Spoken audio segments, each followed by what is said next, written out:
قُلْ رَبِّ إِمَّا تُرِيَنِّي مَا يُوعَدُونَ، اے نبی صلی اللہ علیہ وسلم آپ دعا کیجئے کہ اے میرے رب اگر تو ضرور مجھے دکھانا چاہتا ہے وہ عذاب جس کا تو نے کفار مکہ سے وعدہ کیا ہے، ربی فلا تجعلنی فی القوم الظالمین، تو اے میرے اللہ پھر مجھے ان ظالموں میں شامل نہ کرنا۔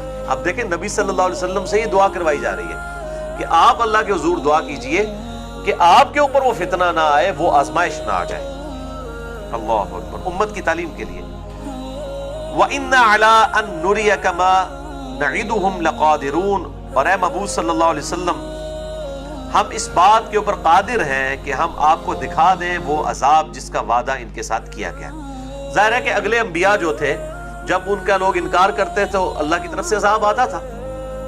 موسیٰ علیہ السلام کے مخالفین سمندر میں غرق ہوئے، نوح علیہ السلام کے مخالفین جو ہیں ان کو طوفان کے ذریعے برباد کیا گیا، لوط علیہ السلام کے مخالفین کے اوپر اللہ کی طرف سے جو ہے وہ عذاب کا کوڑا پتھروں کی بارش کی شکل میں پڑا، اور اس قسم کے سارے عذابات آئے۔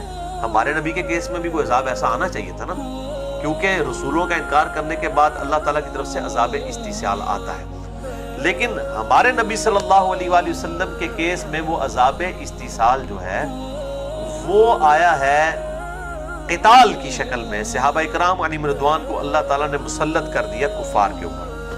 اس کی کچھ قسطیں تو آپ نے اپنی زندگی میں دیکھ لی، غزوہ بدر کی شکل میں، غزوہ خندق کی شکل میں، اور جو یہود و نصارہ پہ بڑی قسطیں آئیں وہ آپ صلی اللہ علیہ وسلم کی دنیا سے جانے کے بعد رومن امپائر اور پرشین امپائر کے گرنے کی شکل میں۔ تو اللہ تعالیٰ ماتا ہے ہم قادر ہیں کہ آپ کو دکھا بھی دیں۔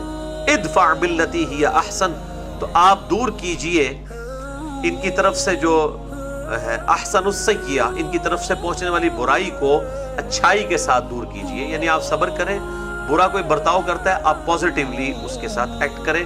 نحن اعلم بما یصفون، ہم خوب جانتے ہیں جو یہ کچھ باتیں بناتے ہیں، آپ کا دل دکھتا ہے، ہمارے علم میں ہے۔ وقل رب اعوذ بک من ہمزات الشیاطین، اور دعا کیجئے کہ اے میرے رب مجھے شیاطین کے طرف سے آنے والے وسوسوں سے بچا۔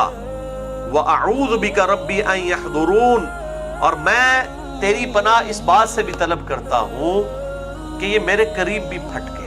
یہ کس کو دعا سکھائی جا رہی ہے؟ نبی صلی اللہ علیہ وآلہ وسلم کو، کہ آپ بھی اللہ سے دعا کریں کہ اے اللہ مجھے شیطانی وسوسوں سے بچا، اور اس چیز سے بھی تیری پناہ میں آتا ہوں کہ شیاطین میرے قریب بھی ہیں۔ اور یہ ٹائٹل پھر صرف آپ کو ہی ملا ہے۔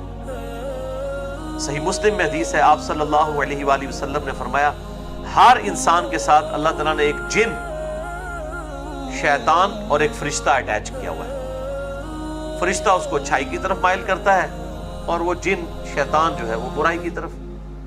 تو صحابہ نے بڑی جرت کر کے پوچھا اللہ کے رسول صلی اللہ علیہ وسلم کیا آپ کے ساتھ بھی ہے؟ آپ نے فرمایا ہاں میرے ساتھ بھی تھا، لیکن اللہ نے مجھے اس پہ قدرت دی اور وہ مطیع ہو گیا، مسلم ہو گیا۔ میرے ساتھ جو شیطان اٹیچ ہے نا، وہ جن، وہ تو مطیع ہو چکا ہے، یعنی مسلم ہو چکا ہے، وہ بھی مجھے اچھائی کی طرف بلاتا ہے۔ یعنی آپ صلی اللہ علیہ وسلم کو اللہ نے اس اعتبار سے حفاظت میں رکھا۔ اس لیے ہم کہتے ہیں امام اسے بنائیں کہ جس کو اللہ تعالیٰ نے اپنی حفاظت میں رکھا ہے۔ باقی چاہے کتنا کو بڑے سے بڑا بزرگ ہو جائے، اس کے ساتھ شیطان تو اٹیچ ہے نا جی، کسی نہ کسی فارم میں شیطان انٹروین کر سکتا ہے۔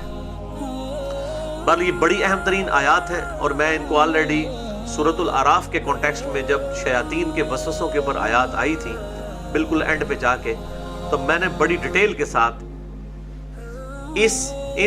ان آیات کو بھی ڈسکس کیا تھا، اور قرآن حکیم میں مزید آیات اور کئی احادیث صحیح بخاری اور صحیح مسلم سے ڈسکس کی تھی شیاطین کے حوالے سے۔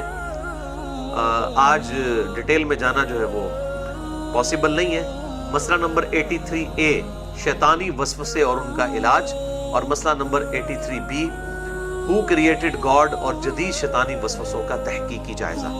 یہ میں بڑی ڈیٹیل کے ساتھ تقریباً آپ سمجھیں 3-3.5 گھنٹے کی گفتگو اہل سنت پاک.com پہ 2 نشستوں میں موجود ہے، اور اس میں میں نے جو جدید شیطانی وسوسے ہیں ان کو بھی ایڈریس کیا تھا، شیطانی وسوسے سے بچنے کا طریقہ، سنت وظائف، یہ سب کی سب چیزیں میں نے ڈسکس کی ہیں الحمدللہ۔ حتی اذا جاء احدهم الموت، یہاں تک کہ جب ان میں سے کسی ایک کو موت آ جائے گی، قال رب ارجعون، تو کہے گا اے میرے رب مجھے دنیا میں واپس بھیج دے، لعلی اعمل صالحا فیما ترکت کلا، تاکہ میں جو کچھ دنیا میں چھوڑ آیا ہوں میں دوبارہ دنیا میں چلا جاؤں تو پھر میں اچھے اعمال کروں گا. اللہ تعالیٰ فرماتا ہے کلا نہیں، انہا کلمۃ هو قائلھا، یہ تو ایک اس کے منہ کا جملہ ہے جو وہ بول رہا ہے، ایسا ہوگا نہیں. دنیا میں اگر چلا گیا تو دوبارہ وہی کام ہی کرے گا. یہ اس کے منہ کا بول ہے. دنیا میں اللہ نے موقع دیا تھا. وَمِن وَرَائِهِمْ بَرْزَخٌ إِلَىٰ يَوْمِ يُبْعَثُونَ، اب ان کے مرنے سے لے کر قیامت تک کے لیے برزخ ان سین بیریئر ہے جو آڑ ہے قیامت تک کے لیے. یہ بڑی اہم ترین آیت ہے، سورۃ المومنون کی آیت نمبر 100. اسی آیت کو تختہ مشق بنا کے ہمارے اس سب کانٹیننٹ میں کیپٹن عثمانی صاحب نے ایک فتنہ برزخی اٹھایا ہے اور اس میں انہوں نے اسی آیت کو یوز کیا ہے. تو بہرحال اس کانٹیکسٹ میں آلریڈی اس کے اوپر بڑی ڈیٹیل سے گفتگو کر چکا ہوں. عذاب قبر اور برزخ سے ریلیٹڈ مسئلہ نمبر 117A اور 17B، 2 نشستوں میں تقریباً 3 گھنٹے کی گفتگو ہے، جس میں میں نے منکرین عذاب قبر ہے ان کا بھی رد کیا ہے، یہ برزخی پارٹی کا بھی رد کیا ہے، قرآن حکیم سے 10 آیات پیش کی ہیں اور 17 صحیح الاسناد احادیث، تقریباً سب کی سب صحیح بخاری اور صحیح مسلم سے، وہ میں آلریڈی اس پہ لیکچر دے چکا ہوں الحمدللہ. دیکھیں نا جی جناب، کتنی مجھے اب خوشی ہو رہی ہے کہ پہلے تو ہم 2 3 آیات سے آگے نہیں جا سکتے تھے. اب یہ ساری آیات اس لیے کور ہو رہی ہیں کہ یہ سب کی سب چیزیں ریکارڈنگ میں آ چکی ہیں الحمدللہ. فَإِذَا نُفِخَ فِي الصُّورِ، تو جب سور پھونکا جائے گا، فَلَا أَنْسَابَ بَيْنَهُمْ يَوْمَئِذٍ وَلَا يَتَسَاءَلُونَ، تو پھر اس دن نہ تو کوئی رشتہ داریاں کام آئیں گی اور نہ کوئی ایک دوسرے سے پوچھ سکے گا کہ جناب سناؤ کیا حال ہے. یہ سب کوئی دنیا چی بھائی، اتنے کسی نے نہیں پوچھنا کہ کیا حال ہے تھوڑا. سب چیخو پکار کریں گے. وَلِعَوْذُ بِاللَّهِ تَعَالَى اللہم اجرنا من النار، اللہم اجرنا من النار، اللہم اجرنا من النار، اللہم من احییتہ منا فاحیہ علی الاسلام ومن توفیتہ منا فتوفہ علی الایمان، آمین. فمن ثقلت موازینہ فاولئک هم المفلحون، تو جن کے نامہ اعمال جو ہیں یہ بھاری ہوں گے تو وہ کامیاب ہو جائیں گے. ومن خفت موازینہ، اور جن کے پلڑے ہلکے ہوں گے، فاولئک الذین خسروا انفسهم فی جہنم خالدون، تو وہ لوگ ایسے ہوں گے کہ جنہوں نے اپنے آپ کو خسارے میں ڈال دیا اور وہ ہمیشہ رہیں گے دوزخ میں. وَلِعَوْذُ بِاللَّهِ تَعَالَى تَلْفَحُ وُجُوهَهُمُ النَّارُ، ان کے چہرے جو ہیں وہ جھلس رہے ہوں گے بری طرح آگ کی وجہ سے. وَهُمْ فِيهَا كَالِحُونَ، اور وہ اس میں اللہ اکبر اپنے منہ بگاڑتے ہوں گے، دانت پیستے ہوں گے اس غم کی وجہ سے. اللہم اجرنا من النار، اللہم اجرنا من النار. اب یہ سورۃ المومنون کنکلوڈ ہونے جا رہی ہے. یقین کریں اتنے سخت اس میں الفاظ ہیں کہ انسان کے رونگٹے کھڑے ہو جاتے ہیں. یہ قرآن حکیم میں جو سخت ترین آیات ہیں ان میں سے ہے. اب اللہ تعالیٰ اس بندے سے جس نے دنیا میں گاڈ کو رسپانس نہیں کیا ہوگا، بغاوت کی زندگی گزاری ہوگی، بڑے سخت الفاظ میں ارشاد فرمائے گا، الم تکن آیاتی تتلا علیکم، کیا تیرے پاس میری آیات نہیں آئی تھی جو تم پر تلاوت کی جاتی تھی؟ فکنتم بہا تکذبون، اور تو ان آیات کو جھٹلاتا رہا. ایک تو ہے عقیدے سے جھٹلا دینا کہ میں ان کو اللہ کی آیتیں نہیں مانتا، وہ تو ہے اعتقادی کفر. ایک ہے عملی کفر کہ اللہ کی آیات تو مانتا ہوں لیکن زندگی اپنی مرضی کی گزاروں گا. قرآن کہتا رہے بے شک نماز پڑھنی ہے، نبی صلی اللہ علیہ وسلم کی حدیث صحیح مسلم میں ہے تو وہ مسلم میں ہی رہے. 246 نمبر کتاب الایمان چیپٹر میں کہ بندے کے کفر اور اسلام، شرک اور اسلام کے درمیان فرق نماز ہے تو وہیں پہ پڑھی رہے. ٹھیک ہے، میں تو جھٹلاتا رہوں گا اپنے عمل سے. وَلِعَوْذُ بِاللَّهِ تَعَالَى، تو اللہ تعالیٰ فرماتا ہے اس سے کہے گا. اب یہ دیکھیں بالکل 1 to 1 گفتگو ہو رہی ہے، یہ ہر شخص سے ہونی ہے جو دوزخ تک پہنچے گا. وَلِعَوْذُ بِاللَّهِ تَعَالَى، میری آیات تجھ پر تلاوت کی جاتی تھی اور تو جھٹلایا کرتا تھا. اب وہ کیا کہیں گے جو لوگ دنیا میں چاہے عملی کافر تھے چاہے اعتقادی تھے؟ مسلمانوں کی اکثریت اس وقت عملاً تو کفر کر رہی ہے، اعتقاداً مسلمان ہے لیکن عملاً تو کفر ہے.